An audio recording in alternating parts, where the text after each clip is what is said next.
Ma'am, company policy is clear. You cannot give restaurant property to vagrants on the street. Consider this your formal warning. Sarah stood in Derek's office, water dripping from her hair onto the carpet, watching 3 years of perfect service evaporate because she'd given an old man her umbrella. But what she didn't know, what none of them knew, was that the vagrant was about to walk back through that door.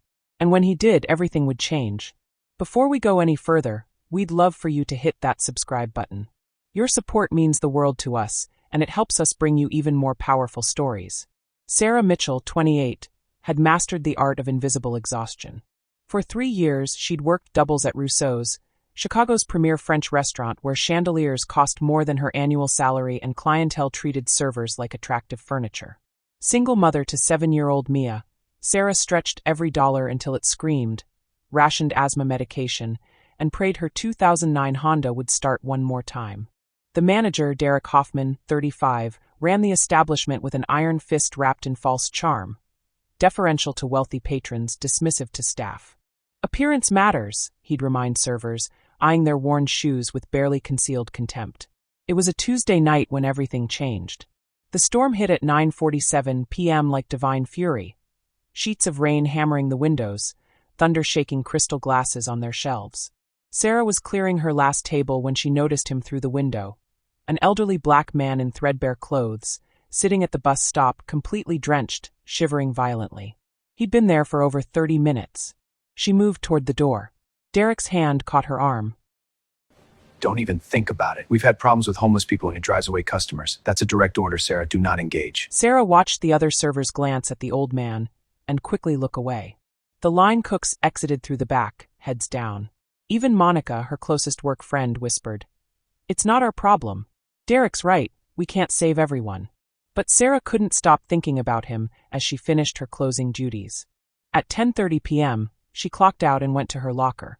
Inside were 2 things that represented her entire safety net: a hand-decorated umbrella covered in flowers Mia had drawn in crayon, "So you never get lonely in the rain, Mommy," and an envelope containing $40, grocery money that had to last until Friday. Rent was due in 12 days. She was $103 short. Sarah stood in the employee hallway doing impossible math in her head. $40 meant chicken and rice for the week, maybe some vegetables if she shopped carefully. It meant Mia could have a proper lunch, not just peanut butter sandwiches. Then she thought about the old man sitting in the freezing rain, invisible to everyone else. She grabbed both items and walked outside. The rain hit her immediately, cold and sharp. The old man looked up as she approached, his face creased with age and weather, eyes that held something Sarah recognized. The exhaustion of someone who'd learned not to expect kindness. "Sir," she said, crouching down despite the water pooling around her knees. "The buses stopped running an hour ago. This storm isn't letting up." He studied her for a moment. "I know, miss. I'll be all right." "No, you won't." Sarah pressed the umbrella and envelope into his hands. "Please, take a cab. Get somewhere warm." His hands trembled as he looked at the money, then at her drenched uniform. "This is your last $40, isn't it?" How did he know? Sarah blinked rain from her eyes. "It's just cab fare and an umbrella. You need them more than I do right now." She stood before he could argue. "Please. I'll worry if you stay out here." She walked away quickly into the storm, not looking back because if she did, she might take the money back, might choose survival over compassion, might become one more person who looked away. 3 miles home through the freezing rain. No umbrella, no cab money. Water filled her shoes. Cars drove past without slowing, sending up waves that drenched her further. Her feet screamed with every step. But something felt different. Lighter, like she'd done the one thing she could control in a life that felt increasingly out of control. She arrived home at 11:43 p.m., dripping puddles onto the hallway carpet. Mrs. George, her elderly neighbor, looked horrified. "Ayaya, child, where is your umbrella?" "Lost it," Sarah lied, too exhausted to explain. Inside her small apartment, she checked on Mia first, sleeping peacefully, inhaler on the nightstand next to a drawing of the 2 of them holding hands. Sarah's chest tightened. The prescription needed refilling next week. $180. Money she no longer had. She changed into dry clothes, her body shaking from cold and exhaustion. Made a mental grocery list based on $0. Started calculating how many days she could make ramen stretch. Her phone buzzed. Text from Derek. "Need to see you in my office tomorrow. 8 a.m. sharp. This is non-negotiable." Sarah stared at the message, dread settling in her stomach like a stone. She'd violated his direct order. She knew what morning would bring. Outside, the storm raged on. And somewhere in the city, an old man with kind eyes sat in the back of a cab, holding a hand-decorated umbrella, thinking about the young woman who'd given away her last $40 to a stranger. Neither of them knew that in exactly 9 hours, one act of kindness would set off a chain of events that would destroy one man's empire and build another woman's future. What happens when doing the right thing costs you everything? Stay with us, because what Sarah doesn't know is that the old man she saved is about to save her right back, in ways she never could have imagined. Sarah woke up with a knot of dread in her stomach. She'd barely slept, Derek's text message replaying in her mind all night. At 7 a.m., she got Mia ready for school, forcing cheerfulness she didn't feel. "Mom, why do you look sad?" Mia asked, her small hand touching Sarah's face. "Just tired, baby." Sarah kissed her forehead. "I love you. Have a good day at school." After dropping Mia off, Sarah sat in the school parking lot for 10 minutes, staring at her phone. She considered calling in sick, running away from whatever awaited her. But running solved nothing. She drove to Rousseau's. Derek's office smelled like leather and ambition. Sarah arrived at exactly 8 a.m., still in her coat. The office was all dark wood and corporate art, designed to intimidate. Derek sat behind his desk. Monica stood beside him, arms crossed, refusing to meet Sarah's eyes. Dave, the security guard, stood by the door looking uncomfortable. "Close the door," Derek said. Sarah's hands trembled as she obeyed. "Mr. Hoffman, if this is about last night—" "Sit down, Sarah." She sat. The chair was too low, forcing her to look up at him. A power play she recognized but couldn't counter. Derek turned his computer monitor to face her. "We have a serious problem. The register was short $200 last night. And security footage shows you were the last person to access it." The screen showed grainy black and white footage, Sarah at the register. The timestamp read 11:47 p.m. Sarah's mind went blank. "That's impossible. I clocked out at 10:30. I was all ready. The footage doesn't lie." Derek's voice was calm, clinical. Monica spoke up, her voice tight. "I saw you looking at the register multiple times during closing. You seemed nervous." Sarah turned to her friend, betrayal sharp in her chest. "Mon, you know I left at 10:30. You saw me walk out." Monica's jaw tightened. "I saw what I saw. I was nervous because—" Sarah stopped. Because she was worried about the homeless man outside. The man Derek had explicitly ordered her not to help. She'd walked straight into a trap. Derek leaned forward, fingers steepled. "Sarah, I'm trying to help you here. I could call the police, file charges for theft. But I'm willing to let you resign quietly." He slid a document across the desk. "Sign this termination form, acknowledge what happened, and we won't press charges." "I didn't steal anything." Her voice cracked with desperation. "Then we'll involve the authorities." Derek's smile was venomous. "And I imagine Child Protective Services will be very interested when you're arrested for theft while caring for a 7-year-old daughter. Single mother, unstable employment history, now a criminal record. How do you think that plays out for Mia?" The room tilted. The air left Sarah's lungs. "Mia! They would take Mia." "That timestamp is wrong," she whispered, a last desperate attempt. "I was blocks away by 11:47. I was walking home in the rain." "Do you have proof?" Derek asked pleasantly. "Any witnesses? Phone records? Store receipts showing your location?" She didn't. No proof. Just a 3-mile walk that no one had seen. Sarah's hands shook as she reached for the pen. She thought of Mia's asthma attacks, of losing custody, of her daughter in the system. She signed her name, watching her handwriting blur through tears she refused to shed in front of them. "Smart choice," Derek said, taking the document. "Dave will escort you out. You have 5 minutes to collect your belongings." The walk through the restaurant was a nightmare in slow motion. Staff setting up for lunch service stopped mid-task to stare. Whispers followed her like ghosts. Monica stood near the kitchen, whispering urgently to another server. Sarah caught fragments. Always knew something was off, and single mothers are desperate. Her locker yielded almost nothing worth taking. A spare apron she'd bought herself, a photo of Mia, an empty tips jar that mocked her. 3 years of service reduced to items that fit in a small plastic bag. Dave walked her to the parking lot, his hand gentle on her elbow.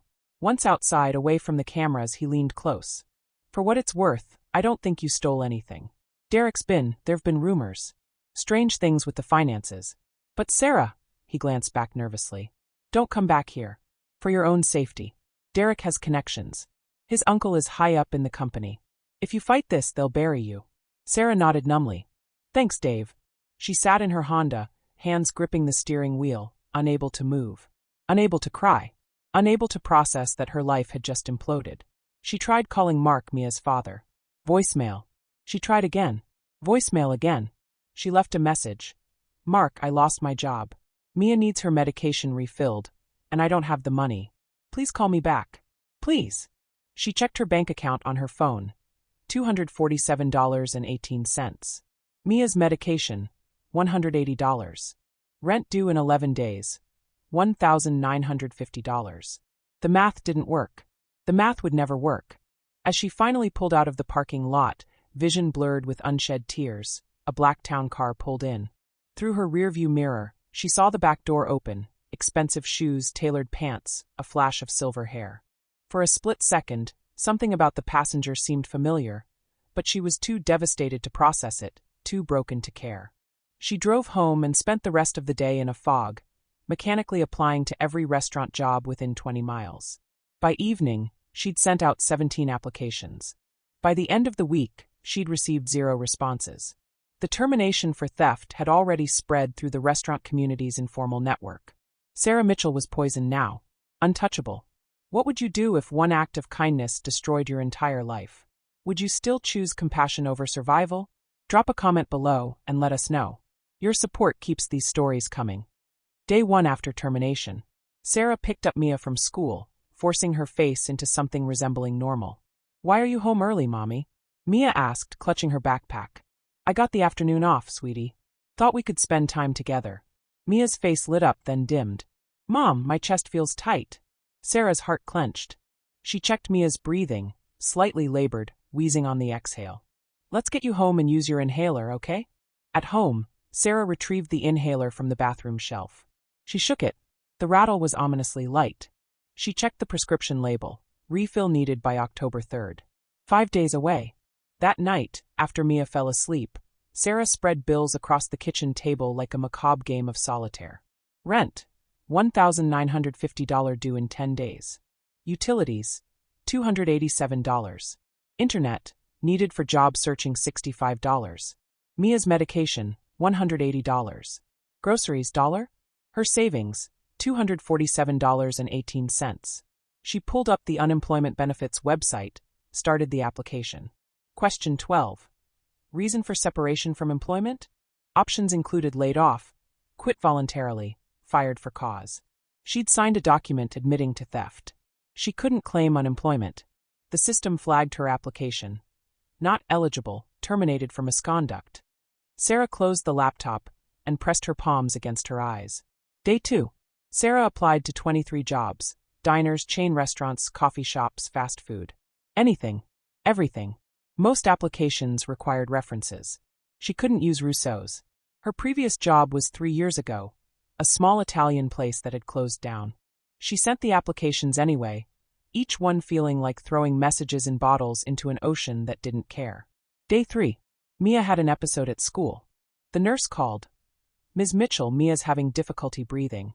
We administered her emergency inhaler, but she needs to be picked up. Sarah arrived in 15 minutes, found Mia sitting in the nurse's office, small and scared. I'm sorry, Mommy. I tried to breathe better. You have nothing to be sorry for, baby. Sarah signed her out, drove straight to the pharmacy. Inside, the fluorescent lights were too bright, the cheerful music mocking. Sarah approached the counter. I need to refill a prescription for Mia Mitchell. Albuterol inhaler. The pharmacist typed on her computer. That'll be $180. Sarah pulled out her debit card, then stopped. If she paid for the medication, she'd have $67 left. Rent was due in a week. Is there any way to pay half now and half later? The pharmacist's expression softened with sympathy.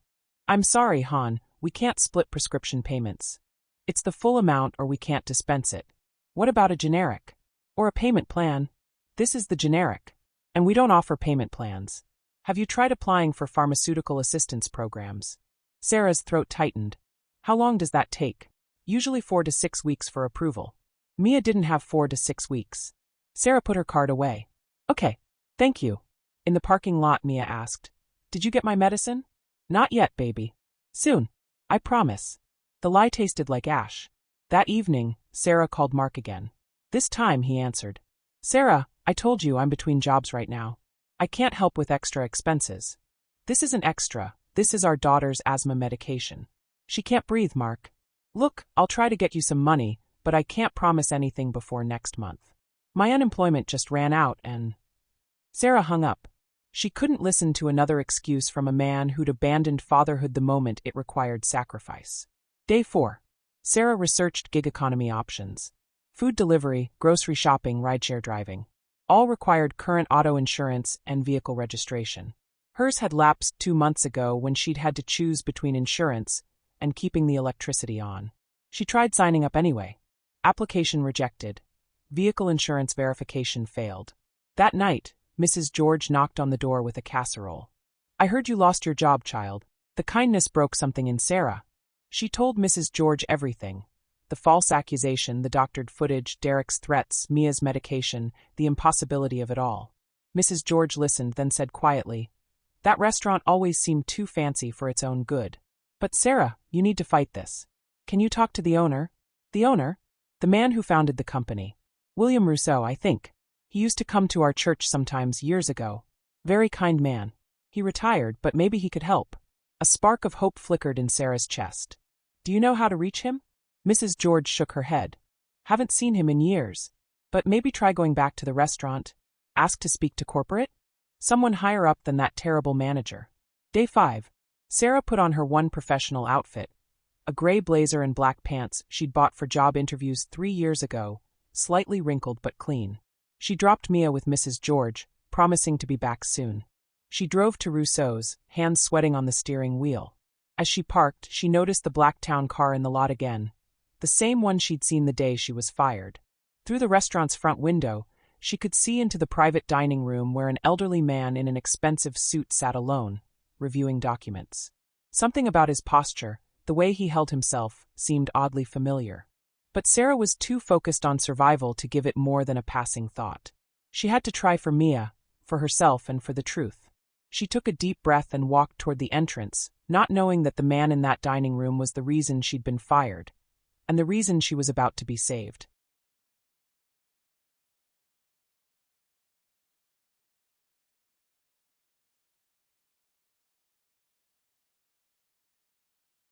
Sarah pushed through Rousseau's front door at 10:15 a.m., between breakfast and lunch service. The dining room was quiet, just a few servers setting up, folding napkins, polishing silverware in that meditative way servers do when they're trying to look busy. Every conversation stopped when they saw her. Maria, one of the breakfast servers, froze mid-fold. Sarah. Monica emerged from the kitchen carrying a tray of clean glasses. When she saw Sarah, the color drained from her face. The tray rattled slightly in her hands. Sarah, you can't be here, Monica said, her voice strained. I need to speak to the owner. Mr. Rousseau. It's urgent. Mr. Rousseau doesn't handle staffing issues. Monica set the tray down carefully, like she was afraid it might shatter. Please, you need to leave before Derek. Before what? Derek's voice cut through the room like a blade. He emerged from the kitchen, and the moment he saw Sarah, his expression transformed from mild annoyance to cold fury. He crossed the dining room in quick, measured steps. What the hell are you doing here? Sarah forced herself to stand straight to meet his eyes. I want to speak to whoever owns this restaurant. I have the right to. You have no rights here. Derek moved closer, invading her space. You were terminated for theft. If you don't leave immediately, I'm calling the police for trespassing. That footage was edited. The words burst out before Sarah could stop them. I was already gone by 11:47. The timestamp was wrong. Derek's voice dropped to a threatening whisper that only Sarah could hear. Listen very carefully. You signed a confession, a legal document admitting to theft. If you keep making these accusations, slandering me, slandering this establishment, I will press charges. You'll be arrested. And when Child Protective Services sees that you've been charged with theft and trespassing, what do you think happens to Mia? The threat hit like a physical blow. Sarah's breath caught in her throat. Derek's smile was pure malice. That's what I thought. Now get out of my restaurant. Through the glass partition of the private dining room, the elderly man in the expensive suit had stopped reading his documents. He was watching their confrontation with sharp, focused attention. His expression was unreadable, but something in his posture had changed. He'd gone from casual observer to someone gathering information. He picked up his phone and typed something quickly. "Dave!" Derek called toward the back office. The security guard appeared, and the moment he saw Sarah, genuine distress crossed his face. "Sarah, I'm sorry. I have to ask you to leave." "Don't ask," Derek snapped. "Remove her. Now." Dave moved toward Sarah, his hand gentle on her elbow. "Come on," he said quietly. "Please don't make this harder." As he guided her toward the door, he leaned close and whispered, "There've been rumors. About Derek. About money going missing. Other people fired the same way. But you can't fight him, Sarah. His uncle is a VP. They'll destroy you. Don't come back here. Please." The walk across the dining room felt endless. The other servers watched with expressions ranging from pity to discomfort to satisfaction. Monica had disappeared into the kitchen, unable to watch. Outside, the morning air was crisp and cool. Sarah stood on the sidewalk, humiliation and rage warring in her chest. She'd accomplished nothing, made everything worse, given Derek more ammunition to use against her. She was fumbling for her car keys when the Blacktown car pulled up beside her. The rear window rolled down smoothly, revealing the elderly man from the private dining room. Up close, his face was lined with age, but his eyes were remarkably sharp. Kind eyes that seemed to see everything. "Miss Mitchell?" Sarah froze. Her keys slipped from her fingers and clattered on the pavement. "How do you know my name?" "I'm William Rousseau." His voice was gentle but carried unmistakable authority. "I'd like to speak with you. Privately. Are you available tomorrow morning?" Sarah couldn't form words. Her mind had gone completely blank. William Rousseau. The founder. The man who'd built this empire from nothing. "I understand you've had some difficult days," William continued, his eyes holding hers. "I'd like to hear your side of the story. Would 9 a.m. tomorrow work for you?" Sarah found her voice, though it came out barely above a whisper. "Why would you want to hear my side?" "Because I have a feeling there's more to this story than what's in the official report." He reached into his jacket and pulled out a business card. Heavy cardstock with embossed gold lettering. "Corporate headquarters. 40th floor. Give your name at the security desk, and they'll send you up." Sarah took the card with shaking hands. "And Miss Mitchell?" William's expression grew more serious. "Don't mention this conversation to anyone. Especially not Mr. Hoffman. Can you do that?" She nodded, not trusting herself to speak. The town car's window rolled up smoothly, and the vehicle pulled away from the curb.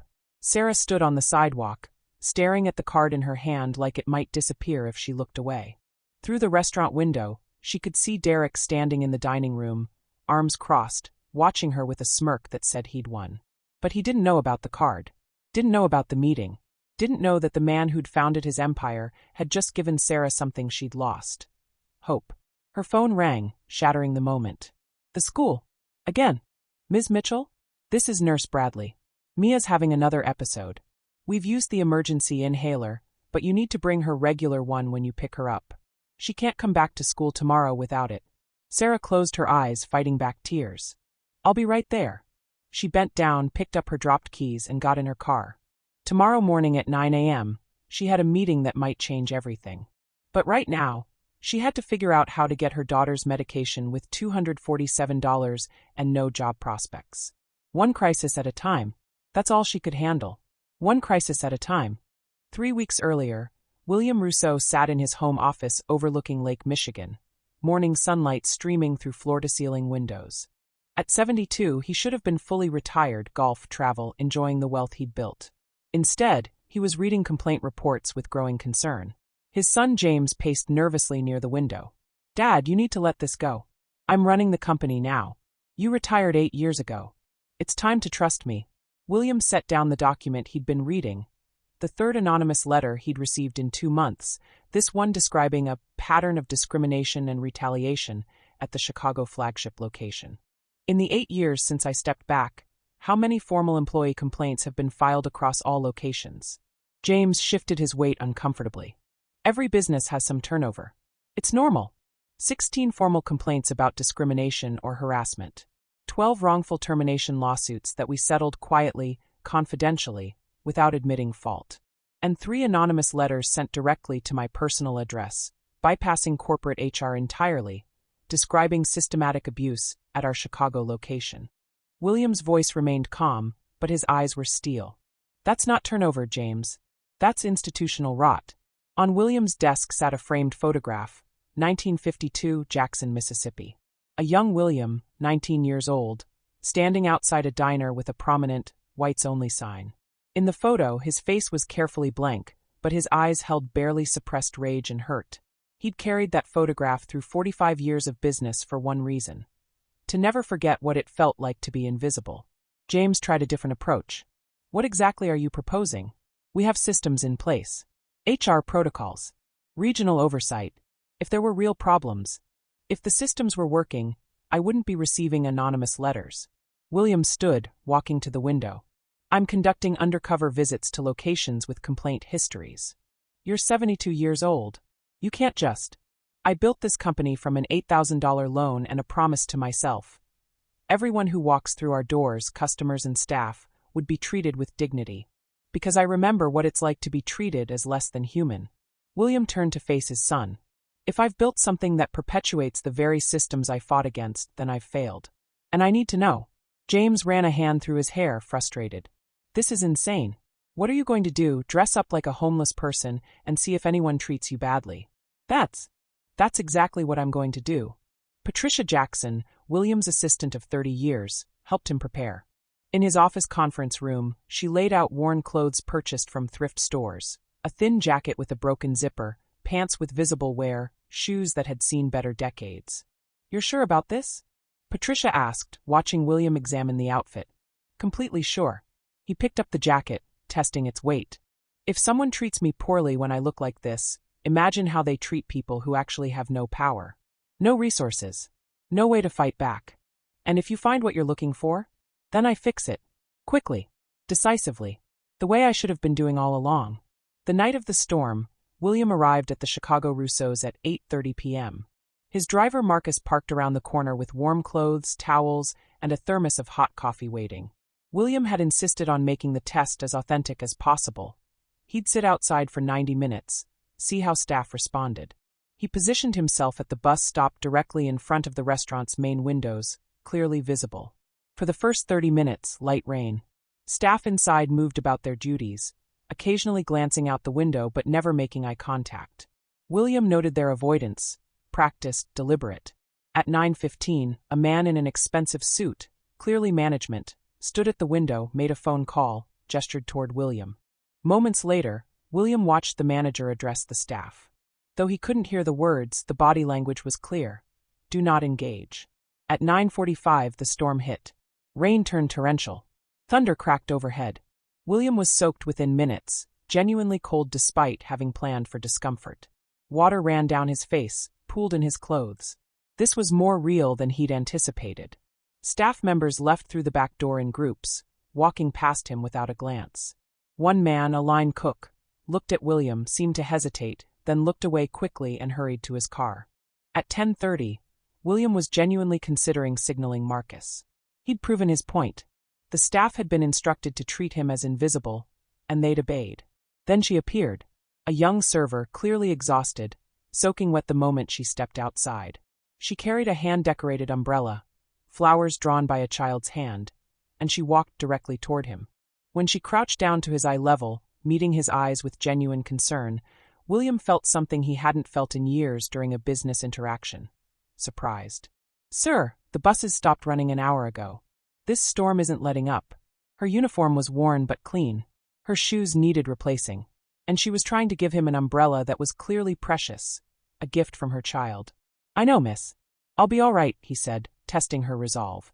No, you won't. She pressed the umbrella and an envelope into his hands. William looked at the envelope, $40 in fives and ones. The kind of money someone counts carefully, budgets precisely. This is your last $40, isn't it? She blinked rain from her eyes. It's just cab fare and an umbrella. You need them more than I do right now. Please. I'll worry if you stay out here. Before he could respond, she stood and walked away into the storm. William sat holding the umbrella and the money, genuinely stunned. Behind him, Marcus pulled up. Mr. Rousseau, you're freezing. Let's get you. Wait. William stood slowly, watching the young woman disappear down the street on foot. I need to know her name. Now. The next morning, William returned to Rousseau's in his usual attire, tailored suit, expensive shoes, the unmistakable bearing of wealth. He requested the private dining room and spent 3 hours observing. Derek Hoffman's behavior was textbook problematic leadership. Charming to wealthy customers, dismissive to staff, micromanaging with barely concealed contempt. When a server dropped a glass, Derek's friendly correction was laced with threat. William noted everything. At noon, Patricia called. "I have the information you requested. The server who helped you last night was Sarah Mitchell, 28, single mother, 3 years with the company. Perfect employment record, not a single complaint or write-up." Was. William caught the past tense. She was terminated this morning. Officially for theft, register was short $200, and they have security footage showing her accessing it after hours. William's jaw tightened. "Send me that footage. Immediately." 30 minutes later, William and Patricia reviewed the video in his hotel suite. William watched it 3 times, his expression growing darker with each viewing. "That timestamp is wrong," he said flatly. "Look at the shadows through the window. That's not 11:47 p.m. The angle's wrong for that time of night." Patricia pulled up the metadata. The file was edited yesterday morning at 7:18 a.m. from Derek Hoffman's office computer. "Show me the original unedited footage." What they found made William's blood run cold.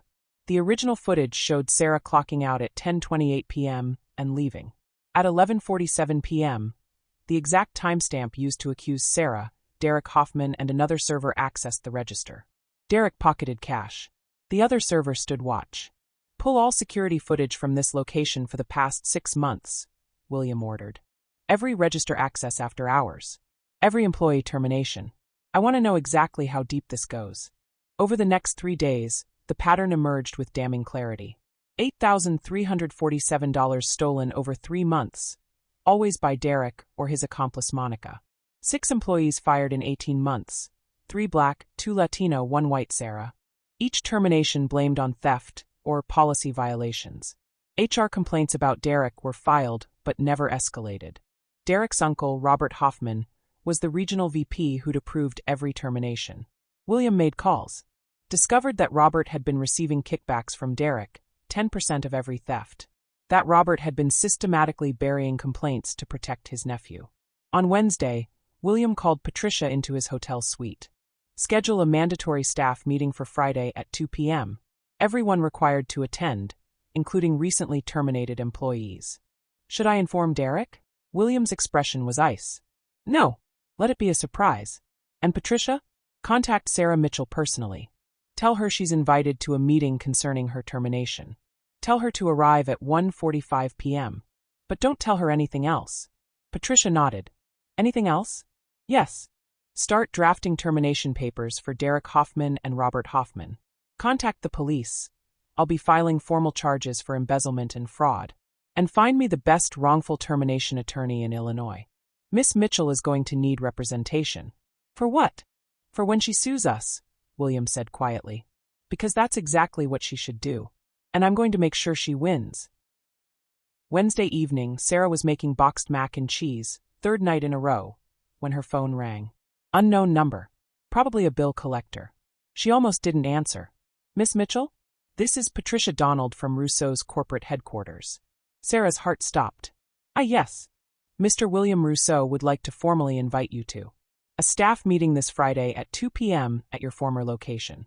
The meeting concerns your termination, among other matters." "A staff meeting?" Sarah's mind raced. "I don't work there anymore. Your attendance is specifically requested. All recently terminated employees are being asked to attend." Patricia's voice was professional but not unkind.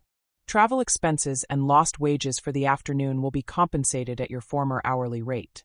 "I don't understand. Why would Mr. Rousseau want me there?" "All will be explained at the meeting. Can we expect you Friday at 1:45 p.m. Sarah thought of Mia's medication, still unpurchased. Thought of the rent due in 6 days. Thought of having nothing left to lose. "Yes. I'll be there." "Excellent. Oh, and Miss Mitchell? This meeting is mandatory for current staff, but we're asking terminated employees to attend voluntarily. You're under no obligation. But Mr. Rousseau specifically requested your presence." After she hung up, Sarah stared at her phone for a full minute. What was happening? Meanwhile, Derek's week spiraled into paranoia. Monday morning, he received an email from corporate HR. "Please provide documentation regarding recent employee terminations at your location. This is part of a routine compliance audit." Derek forwarded boilerplate responses. The The same termination letters he'd used for all 6 employees, with their forced signatures acknowledging theft or policy violations. Tuesday, corporate security called. "Mr. Hoffman, we need original security footage from your location for the past 6 months. Please upload to the secure server by end of business." Derek felt his pulse quicken. "May I ask why?" "Routine security audit. Standard procedure." Derek uploaded heavily edited files. The same doctored footage he'd used to fire Sarah and the others, with timestamps adjusted, context removed. His hands were sweating as he hit send. Wednesday, his Uncle Robert called, voice tight with stress. "Derek, what the hell is going on at your location?" "What do you mean?" "Corporate is asking questions. Detailed questions about terminations, HR complaints, financial irregularities. William Rousseau himself is asking these questions." Derek felt his stomach drop. "William Rousseau? I thought he was retired." "He is. Which makes this worse. When the founder starts personally investigating a location, it means someone has his attention." "What have you done?" "Nothing. I run a tight ship. Everything by the book." "Then why is corporate requesting unedited security footage? Why are they asking about complaint resolution procedures? Why did Patricia Donald call me this morning asking about my approval process for employee terminations?" Derek's mouth went dry. "I don't know. Figure it out. And Derek, if this blows back on me, you're on your own." Thursday night, Derek stayed late at the restaurant, trying to access the security system to delete the original footage. Found himself locked out. Corporate had changed the credentials remotely. He sat in his office, staring at the computer screen, feeling walls closing in. He called Monica. "We need to talk.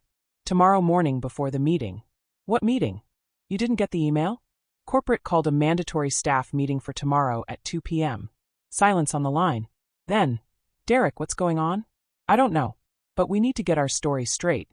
Friday morning, Sarah stood in Mrs. George's apartment, wearing a borrowed suit that was slightly too large but clean and pressed. "You look like you're going to court," Mrs. George's said, adjusting the collar. "I don't know what I'm going to," Sarah admitted. "But I'm scared." "Good scared or bad scared?" Sarah thought about it. "Both." She picked up Mia from school at lunch, explaining she had an important meeting. Dropped her with Mrs. George with promises to explain everything later. At 1:35 p.m., Sarah pulled into Rousseau's parking lot. Multiple black corporate vehicles were present, sleek SUVs with tinted windows. This wasn't a routine meeting. Other staff were arriving, looking confused and nervous. Maria, the breakfast server, asked, "Do you know what this is about?" "No idea." Monica arrived separately, wearing sunglasses despite the cloudy weather. When she saw Sarah, she looked away quickly, guilty. Derek arrived at 1:50, walking with false confidence, but Sarah noticed his hands were shaking slightly. Inside, the main dining room had been transformed. Tables moved aside, rows of chairs facing a projection screen. Corporate security personnel stood near the doors, professional, alert, not the usual friendly faces. Patricia Donald stood at the front with a laptop. William Rousseau was nowhere to be seen. Derek positioned himself near the front, arms crossed, trying to project authority. When he saw Sarah, he moved toward her. "You shouldn't be here. This doesn't concern Mr. Hoffman." Patricia's voice cut across the room. "Please take a seat. The meeting will begin momentarily." Derek hesitated, then sat. But his jaw was tight, his eyes were darting around the room, calculating. At exactly 2 p.m., the private dining room door opened. William Rousseau entered, and the energy in the room shifted immediately. Some staff recognized him from photos in the restaurant. Others had never seen him in person, but knew instinctively this was someone who commanded respect. Derek's face went pale. Actually pale. The color drained so quickly it was visible from across the room. William walked to the front with measured steps. He didn't sit. Instead, he stood before them, hands clasped, expression unreadable. "Good afternoon," he said, voice carrying easily through the silent room. "For those who don't know me, I'm William Rousseau. I founded this company 45 years ago with $8,000 and a promise to myself that I would never create a place where people were treated as less than human." His eyes swept the room, pausing briefly on Sarah, then landing on Derek. "I'm here today because someone forgot that promise. Forgot what this company stands for. And I'm here to remind everyone, employees and management alike, that there are consequences when power is abused." He gestured to Patricia. "We're going to watch a presentation. Some of you will find it uncomfortable. All of you will find it necessary." The lights dimmed. The projection screen illuminated, and Derek Hoffman realized with absolute certainty that his carefully constructed world was about to collapse. This is where everything changes. Tell us where you're watching from and hit that like button if you can't wait to see what happens next. Drop your location in the comments. We love hearing from you all around the world. The first slide appeared. 6 employee photos arranged in 2 rows. 3 black faces, 2 Latino, 1 white, Sarah's photo in the bottom right corner. Terminations at this location, January 2023 to present, Patricia narrated, her voice neutral but clear. 6 employees in 18 months. Official reasons included theft, policy violations, and insubordination. William stepped forward. 6 people lost their livelihoods. 6 families lost income. 6 individuals had their professional reputations destroyed. So I asked a simple question: why? The next slide showed demographic data, pie charts, percentages, comparative analysis. This location serves a customer base that is 73% white, 15% Latino, 8% black, and 4% other ethnicities, William continued. But 83% of terminated employees were people of color. Statistically, the probability of this happening by chance is less than 2%. That's not random. That's a pattern. Derek shot to his feet. With all due respect, Mr. Rousseau, those terminations were justified. We have documentation. Sit down. William's voice didn't rise, but the command was absolute. Derek sat, his face flushed. Patricia clicked to the next slide. Security footage, timestamp visible. Derek at the register, 11:43 p.m., February 3rd. His hand reaching into the drawer, pocketing bills. February 3rd. Register short $150 the next morning. Marcus Johnson, a line cook, was blamed and terminated. Next clip, March 17th, 11:52 p.m. Derek and Monica at the register together. March 17th. Register short $200. Vanessa Torres, server, was blamed and terminated. The footage continued. April, May, June, July, August. 8 incidents total. Each showing Derek or Derek and Monica. Each followed by an employee termination. Total stolen over 3 months. $8,347, William said quietly. None of it taken by the people who were fired. The room was silent except for the hum of the projector. Staff members stared at the screen in shock. Some looked at Derek with dawning horror. Monica had her face in her hands, shoulders shaking. And then, William continued, his voice taking on an edge, we come to Sarah Mitchell's case. Sarah's breath caught. On the screen, 2 videos appeared side by side. Left side, the edited footage Derek had shown her in his office. Timestamp, 11:47 p.m. Sarah at the register. Right side, the original, unedited footage. Timestamp, 10:28 p.m. Sarah clocking out, walking toward the exit. The video jumped forward. 11:47 p.m. Derek and Monica at the register. Miss Mitchell was terminated for allegedly stealing $200 on September 24th, William said, looking directly at Sarah. The evidence presented to her was security footage that Mr. Hoffman edited on his office computer on September 25th at 7:18 a.m., 1 hour before he called her into his office and forced her to sign a confession under threat of criminal prosecution and loss of custody of her daughter. Gasps rippled through the staff. Several people turned to look at Sarah, then at Derek. Monica suddenly stood, tears streaming down her face. He made me lie. Her voice cracked. He said if I didn't back up his story about Sarah, he'd fire me next. I have student loans, I have rent, I needed this job. Sarah, I'm so sorry. I'm so sorry. Miss Costa, William said, not unkindly but firmly, you had a choice. You chose to protect yourself at someone else's expense. That's called complicity. Monica collapsed back into her chair, sobbing. William nodded to Patricia. New slides appeared. Email exchanges, text messages, documented conversations. But the corruption goes deeper, William continued. Mr. Hoffman's uncle, Robert Hoffman, serves as regional vice president. These are emails between them discussing how to handle problem employees, how to document behavior for clean terminations, and how to ensure HR complaints never reach corporate level. One email was highlighted. Make sure terminations are airtight. Use the security footage angle. Harder to dispute video evidence. Robert Hoffman has resigned, effective immediately, William announced. He will not receive severance and is currently under investigation for fraud and accepting kickbacks. Derek tried one more time. This is, you can't just, I have rights. I'll sue for wrongful termination, You're welcome to try, William said coldly. Corporate security will now escort you to the parking lot where police detectives are waiting to take your statement regarding embezzlement charges, totaling $8,347, 6 counts of fraud, and falsification of evidence. You have the right to remain silent, and I strongly suggest you exercise it. 2 security personnel moved toward Derek. He lurched out of his chair, face purple with rage. You have no idea what it takes to run a location. These people, half of them don't even deserve. Security took his arms. Derek struggled briefly, then seemed to deflate as reality crashed over him.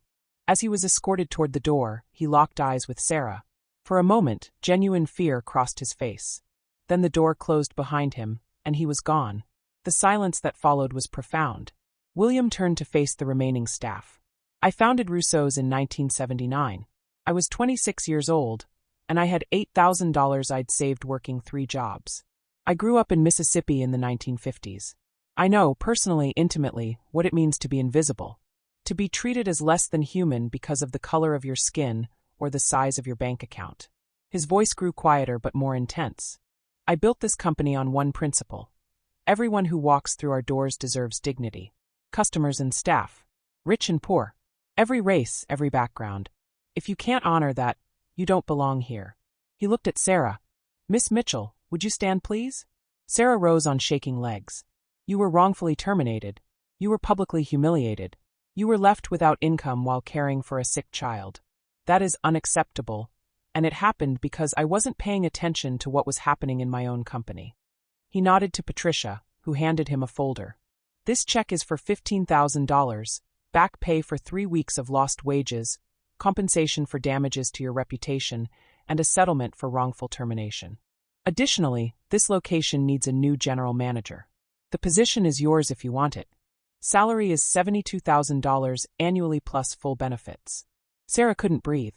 Couldn't process. $15,000. A management position. Benefits. I don't know what to say. You don't need to say anything right now. William smiled slightly. But I should explain something. The night of September 24th, I was sitting outside this restaurant in the rain. I was conducting an investigation into complaints about this location. Your manager, he gestured toward the door Derek had been removed through, told his entire staff not to acknowledge me, to pretend I didn't exist. Everyone obeyed that order. Except you. Sarah's eyes widened. You gave me your umbrella, clearly a gift from your daughter. You gave me $40 that I'm certain was the last money you had. You looked at me like I was a human being when everyone else was instructed to see me as a problem to be ignored. The room was absolutely silent. Every eye was on Sarah. That's the kind of person I want leading my restaurants, William continued. Someone who sees people, who values dignity over convenience, who does the right thing even when it costs them everything. He extended his hand. So, Miss Mitchell, would you like the general manager position? Or, he paused, would you like to hear about another opportunity one have in mind? 30 minutes later, Sarah sat in the private dining room with William and Patricia. The other staff had been dismissed, given the rest of the day off with pay, and told that new management would be announced Monday. Why did you go through all this for one employee? Sarah asked, still clutching the $15,000 check like it might vanish. William leaned back in his chair. Because it's never about one employee. Derek fired 6 people. How many others did he mistreat who never complained? How many servers stayed silent because they needed their jobs? Systems like Derek's, they don't just hurt individuals. They rot entire organizations from the inside out. He looked at her intently. That night in the rain, you didn't help me because you thought I was important or wealthy. You helped me because it was right. That kind of integrity, it can't be taught. It can only be recognized and valued. Patricia placed another folder on the table. The general manager position is a good opportunity, William continued. $72,000 annually, full benefits, control over this location. You'd be excellent at it. But I don't think it's the right fit for you. Sarah's confusion must have shown on her face. I've spent the last 2 weeks thinking about how to prevent this from happening again, William explained. I need someone who can visit locations across the region, observe staff culture, identify problems before they explode, and most importantly, protect employees from retaliation when they speak up about issues. He opened the folder. I'm creating a new position, Regional Ethics and Culture Director. You'd be based at corporate headquarters, report directly to me and the board of directors. Your job would be to ensure that what happened to you never happens to anyone else in this company. Sarah stared at the job description. Salary, $85,000 annually plus comprehensive benefits, company vehicle, and travel expenses. I'm a waitress, Sarah said slowly. I didn't finish college. I don't have corporate experience. You have something more important than credentials, William interrupted. You have integrity. You care about people. Everything else, corporate protocols, financial analysis, HR procedures, those can be taught. But caring? That's innate. You either have it or you don't. His expression grew serious. This won't be easy, Sarah. You'll visit locations undercover sometimes. You'll see ugly things, discrimination, harassment, abuse of power. You'll have to make difficult decisions that affect people's livelihoods. And not everyone will appreciate oversight. Some managers will resent you. Can you handle that? Sarah thought about Mia's medication, the $247 in her bank account, the rent she couldn't pay, the 3 miles in the rain. She thought about Marcus Johnson and Vanessa Torres, and all the other people Derek had destroyed. The other people Derek fired, what happens to them? Already reached out to all 6. Those who want to return to their positions will be offered their jobs back with full back pay. Those who prefer not to return will receive settlement checks and reference letters clearing their names. Sarah looked at the offer letter again. $85,000. Health insurance that would cover Mia's medication. Dental. Vision. A company car. But more than that, purpose. When would I start? William smiled. Take the weekend. Get your daughter's medication. Pay your rent. Rest. Monday morning, 9 a.m., corporate headquarters. We'll start with orientation and training. Mr. Rousseau, Sarah's voice cracked. Why are you doing this? William stood and walked to the window, looking out at the street where he'd sat in the rain 3 weeks ago. When I was 19, I tried to get a job at a restaurant in Jackson, Mississippi. I stood outside in my only suit for 3 hours in August heat. The owner kept telling me to come back tomorrow. After the 3rd hour, I realized he was never going to hire me because I was black. He turned to face her. I was about to give up when a white waitress came outside. She brought me water and a sandwich. She said, "He's not going to hire you. But there's a place 2 miles north. Owner's name is Jim Crawford. Tell him Dottie sent you." She risked her job to help me, a complete stranger.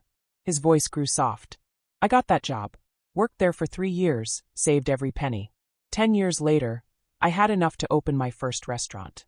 I named it after the street where that woman helped me, Rousseau Street. She never knew what her kindness created. She died in 1987. Never knew that her 5-minute act of humanity eventually became 45 restaurants and 2,000 jobs. Sarah felt tears on her cheeks. I'm not doing this for you, William said gently. I'm doing this with you. Because that's what Dottie did for me 50 years ago.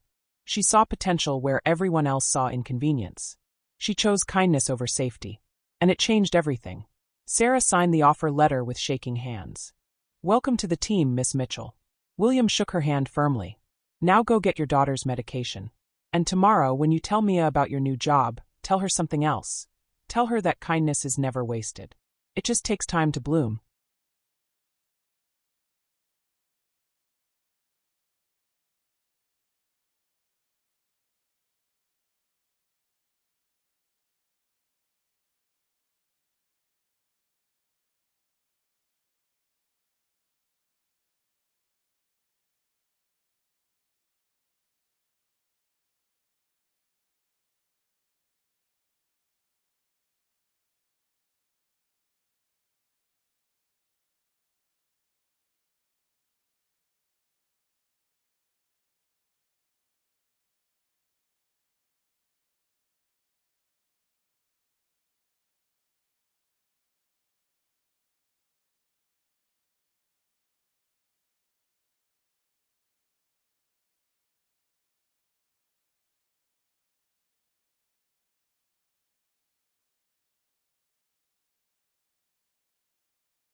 Sarah drove directly to the pharmacy, the $15,000 check in her purse feeling surreal. At the counter, she said, "I need to fill a prescription for Mia Mitchell. Albuterol inhaler. That'll be $180. Sarah handed over her debit card. She'd deposited the check via mobile app in the parking lot, marked for immediate availability. When the transaction approved, she actually laughed with relief. She picked up Mia from Mrs. Chen's apartment. Her daughter took one look at her face and asked, "Mommy, why are you crying?" Sarah knelt down, holding Mia's small face in her hands. "Because sometimes, baby, even when everything feels impossible, good things can still happen. We're going to be okay." That night, after Mia was asleep, Sarah sat at her kitchen table and paid her rent online. Paid the overdue utility bills. Bought groceries online for delivery tomorrow. Updated her car insurance. For the first time in 3 years, she went to bed without running numbers in her head, without calculating which bill could be pushed to next week, without the constant low-level panic about survival. She slept through the night. Monday morning, Sarah stood in the lobby of Rousseau's corporate headquarters, looking up at the gleaming 40-story building. She gave her name at security. "Ms. Mitchell." "Yes, Mr. Rousseau is expecting you." 40th floor, executive suite. The next 6 months transformed Sarah's life in ways she couldn't have imagined. William personally mentored her, teaching her financial analysis, corporate governance, HR protocols. Patricia trained her in investigation techniques, documentation standards, legal procedures. But mostly Sarah learned by doing. Her first assignment, the Denver location, responding to a complaint about sexual harassment. Sarah went undercover as a new server, worked 3 shifts, observed the sous chef's behavior toward female staff. Documented everything. Interviewed the complainant, Jasmine, privately. "I believe you," Sarah told her. "And I'm going to make sure this is handled properly." The sous chef was terminated. The general manager who'd ignored the complaints received mandatory retraining and a formal warning. Jasmine kept her job and her dignity. Sarah investigated 14 cases in 6 months. 7 managers were terminated or disciplined. 3 locations saw complete culture overhauls. Employee complaint rates dropped by 34% across regions Sarah had visited. She wasn't just doing a job.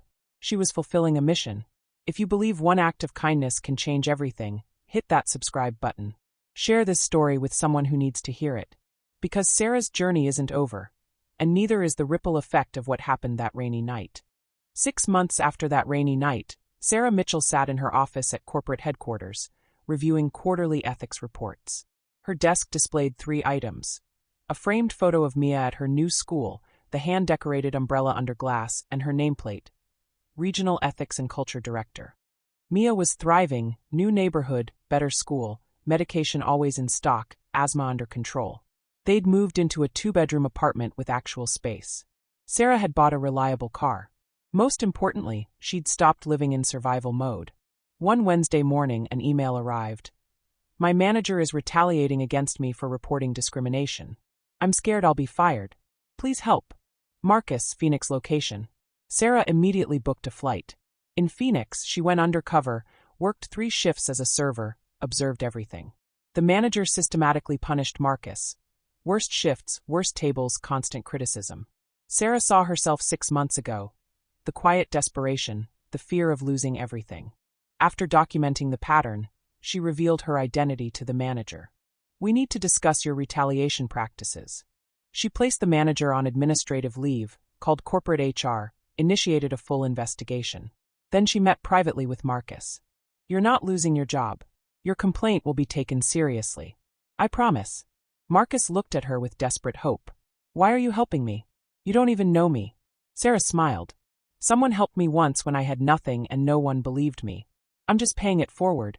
Flying home, Sarah reflected on the 14 employees she'd protected, the toxic managers she'd removed, the culture shifts she'd initiated. This wasn't just employment. This was purpose. The following week, Sarah visited the original Chicago Rousseau's location, now running smoothly under new management. Through the window, she watched evening service. Rain began to fall. A young server exited through the back door carrying an umbrella. She approached an elderly homeless woman on the bench, offered the umbrella, and walked away in the rain. Sarah pulled out her phone, texted the general manager. "Who's the server who just gave away her umbrella?" "Tasha Williams. Started 3 weeks ago." "Why?" "Make her employee of the month." Replace her umbrella corporate expense. That Friday, during her weekly meeting with William, he asked about Phoenix. We saved Marcus's career. Maybe his life, Sarah reported. William nodded. That's the work. That's always the work. He paused, looking older than usual but peaceful. Remember what I told you about Dottie? She never knew what her small act of kindness created. Never saw the 45 restaurants, the 2,000 jobs, the lives changed. She just gave water to a kid in a suit and pointed him in the right direction. He looked at Sarah intently. You gave me an umbrella and $40. Now you're protecting people across 7 states.